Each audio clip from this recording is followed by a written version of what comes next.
My girlfriend told me at a concert in Berlin. I want to experience more before settling down.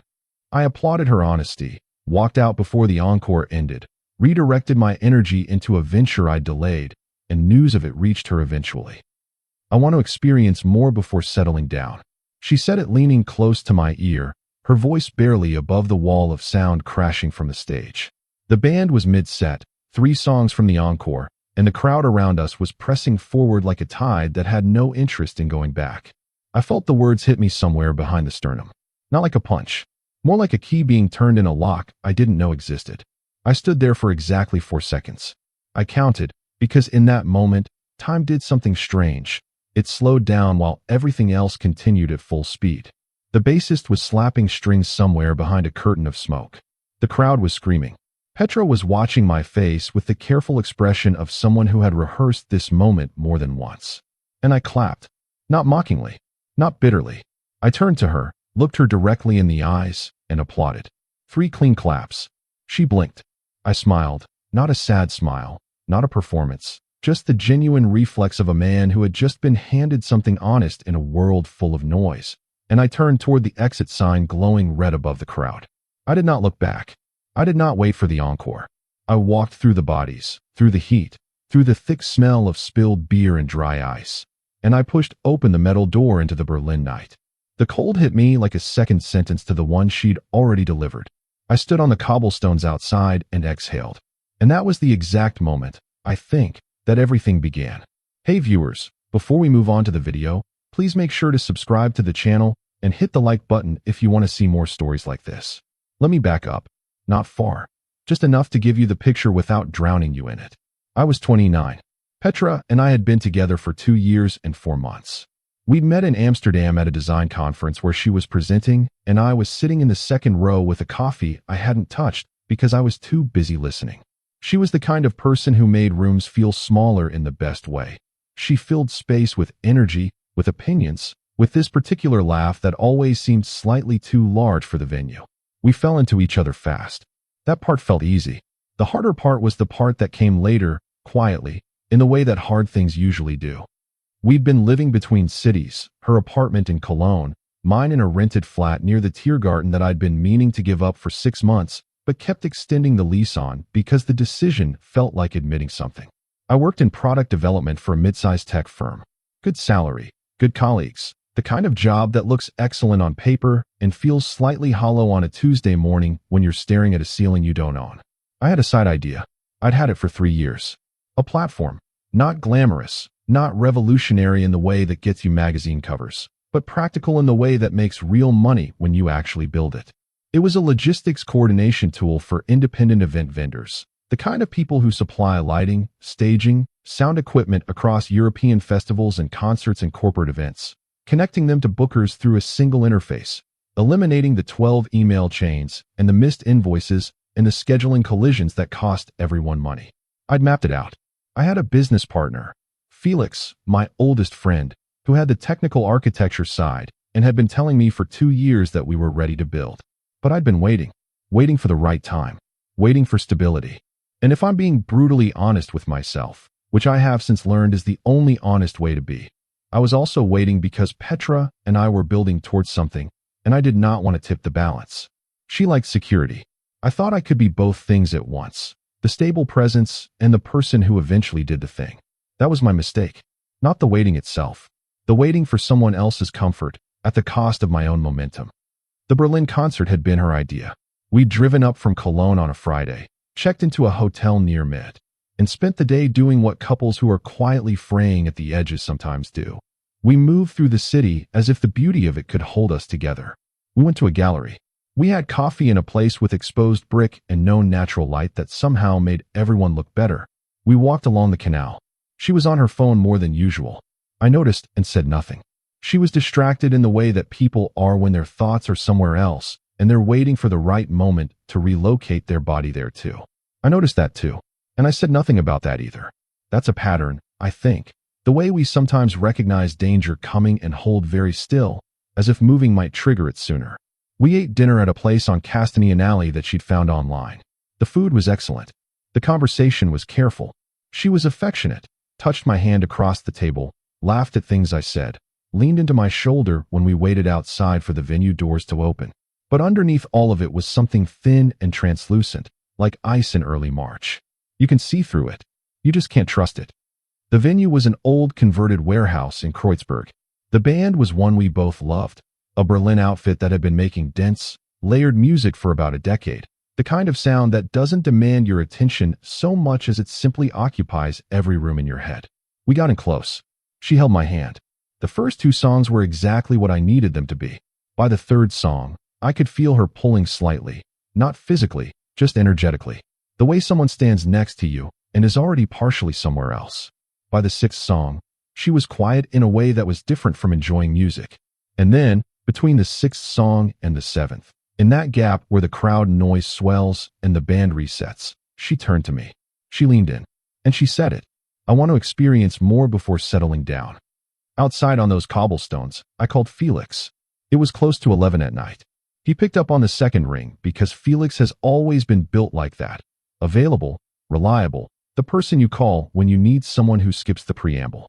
Still at the concert? He asked. No, I said. I walked out. Brief silence. Everything okay?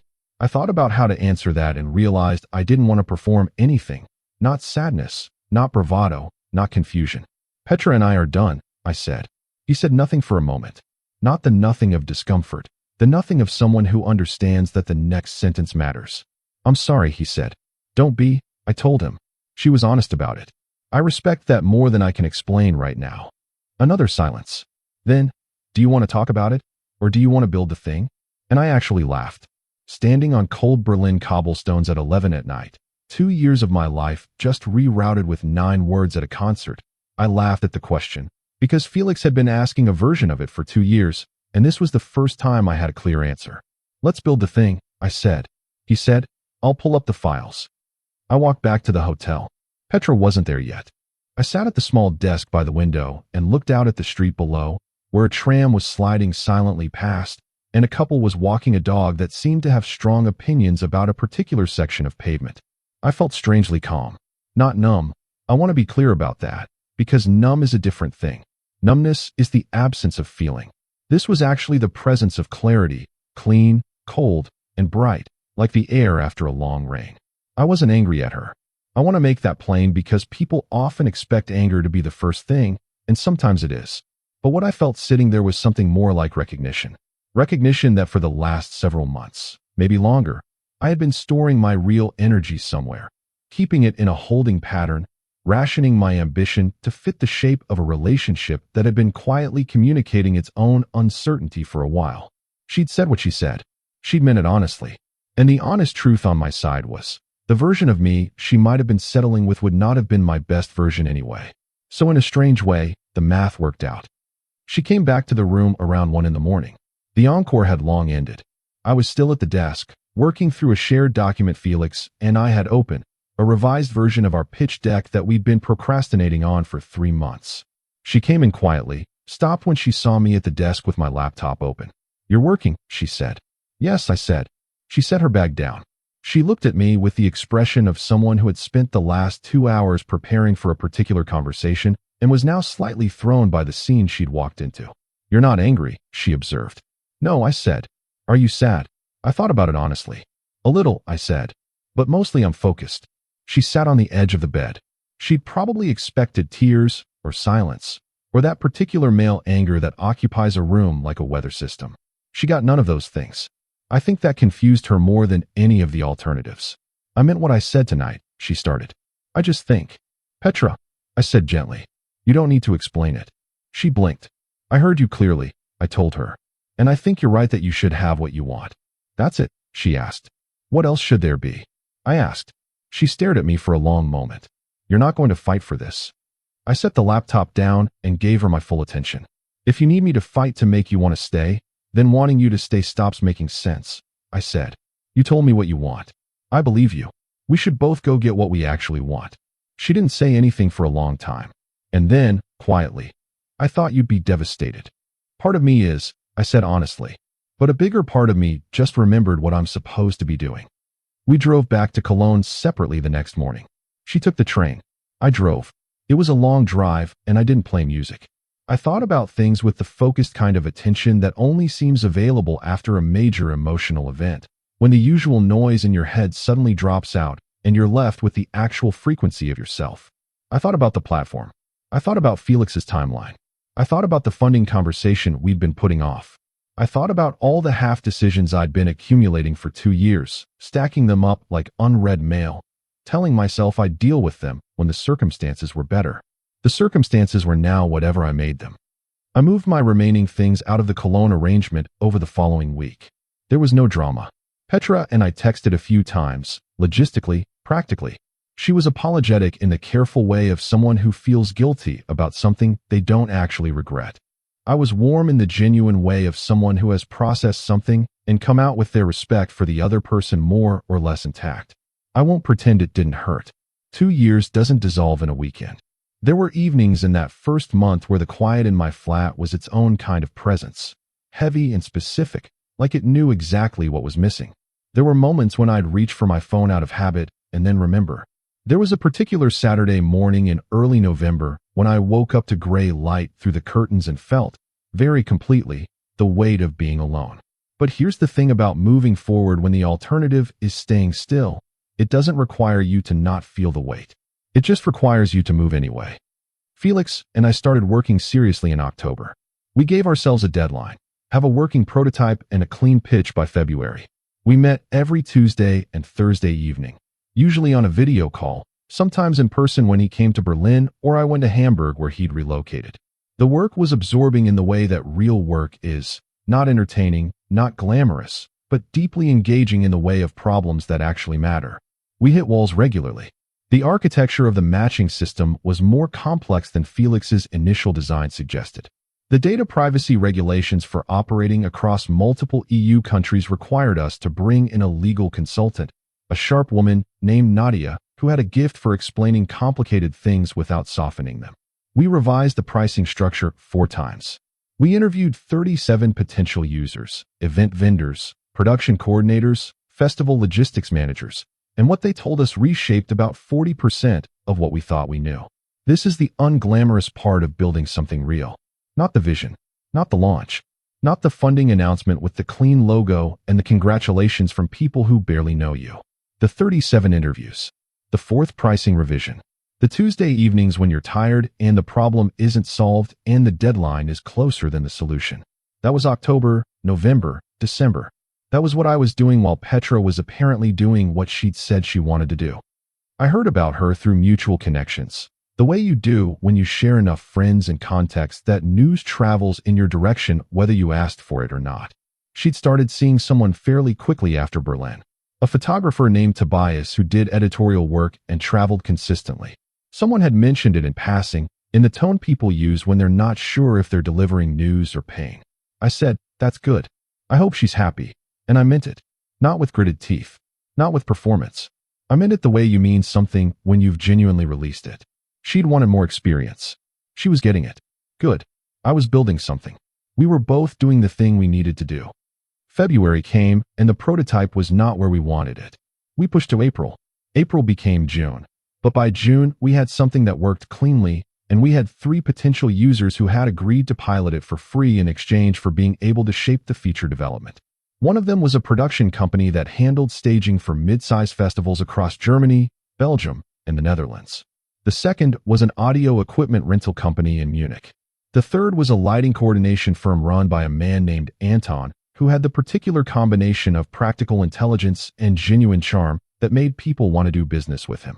Anton became our most vocal advocate. He spent 3 months giving us the kind of feedback that only comes from someone who actually uses a thing and cares whether it works. Specific, patient, relentless about friction points. By September, we had a product we were genuinely proud of. By October, we had a deck we could take to investors without embarrassment. By November, we had our first 2 paying clients. Not big contracts, small ones, but real money for a real thing. Felix sent me a voice message the night the first invoice cleared. He just said, "It cleared." I listened to it 4 times. The pitch conversation started in October. We had meetings with 7 firms over 6 weeks. 3 declined quickly. 1 went silent. 2 were interested but cautious. The kind of interested that requires 6 more conversations and a lot of revised projections. The 7th was a firm called Vantage Seed based in Amsterdam.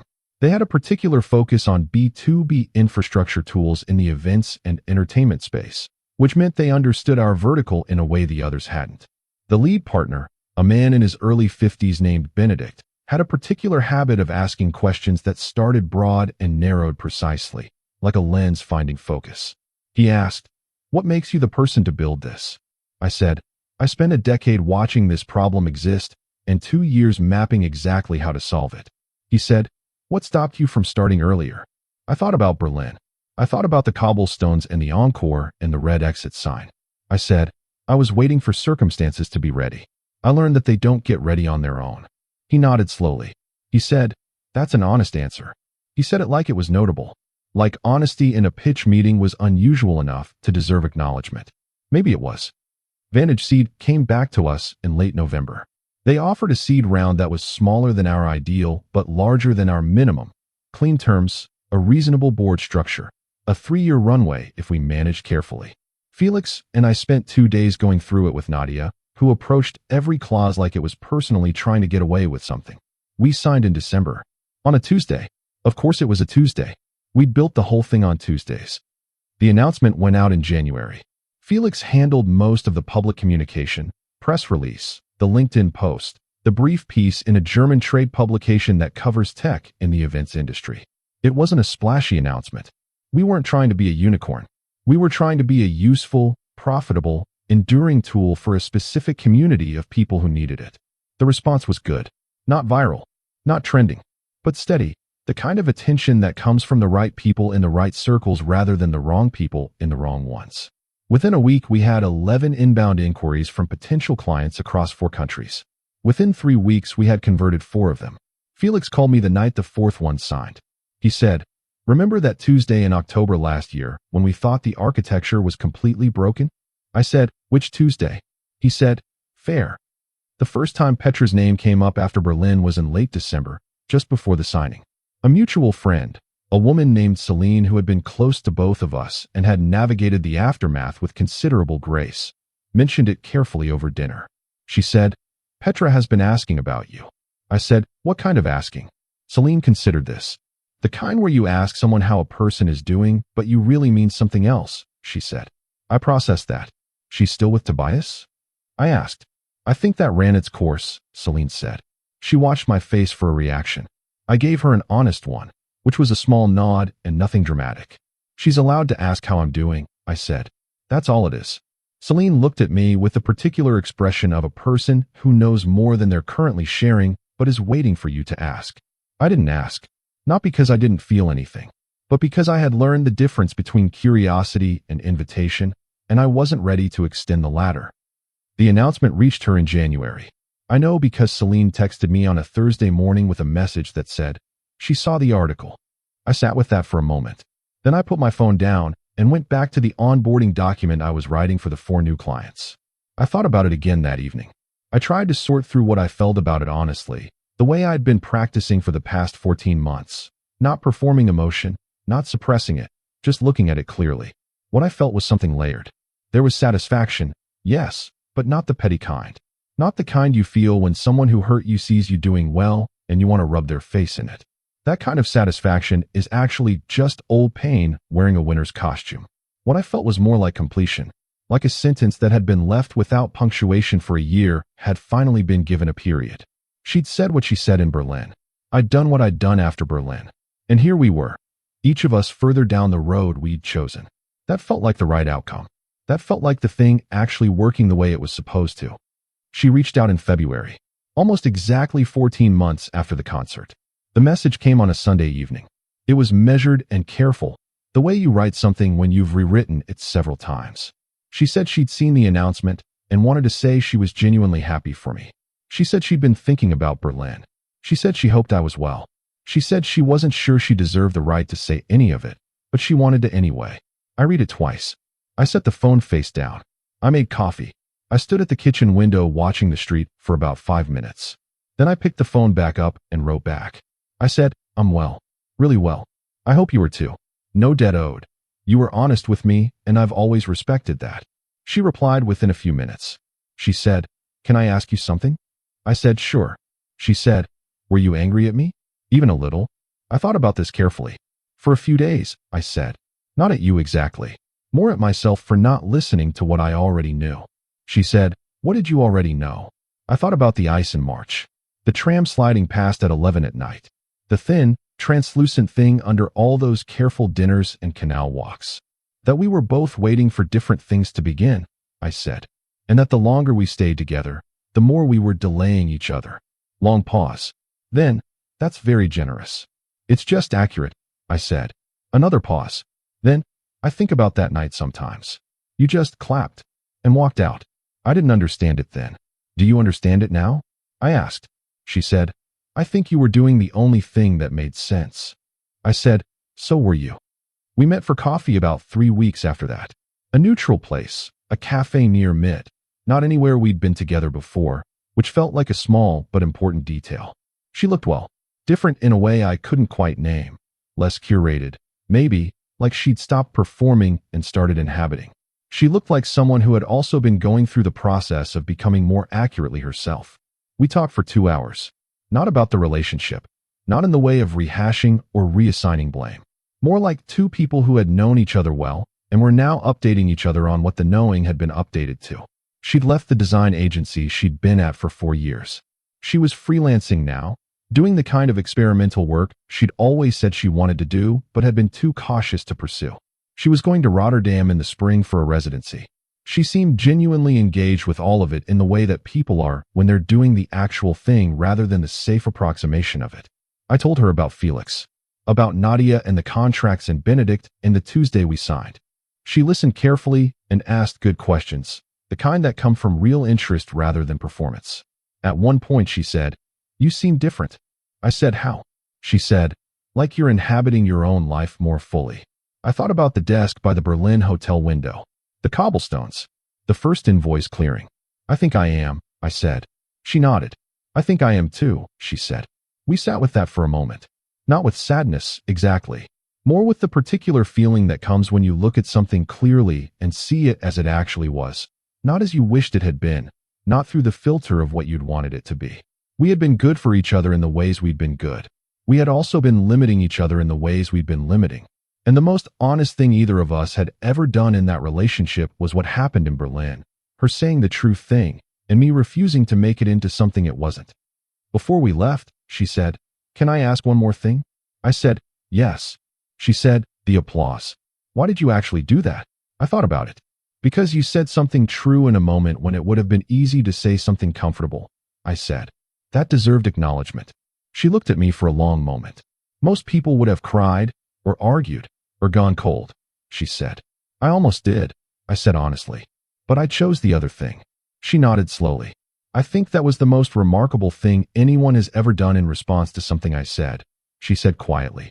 Not in a romantic way, in the way of someone observing something clearly. I said, "I think it was the first time I fully trusted myself." That was the last time we talked for a while. Not with bitterness, just with the clean acknowledgement that some chapters close, and the closing itself doesn't erase the chapter, it just gives it the proper ending it deserves. She went to Rotterdam in April. I know because Celine mentioned it the way she occasionally mentions things, carefully, watching for whether the information lands like news or pain. It landed like news. Good news, even. Someone doing the thing they said they needed to do. That still felt like the right outcome. Felix and I hit our first significant revenue target in March. 20 paying clients. Not a number that makes headlines, but a number that meant the model worked, that the value was real, that the 37 interviews and the 4 pricing revisions and the Tuesday evenings in the dark had built something solid. Anton sent me a voice message when he heard. He said, "I'm proud of you, and I'm furious you took this long to build the thing." I sent him back, fair on both counts. Benedict sent a brief, formal email of congratulations with a single personal line at the end that said, "I appreciated your honesty in that first meeting." It set the right tone.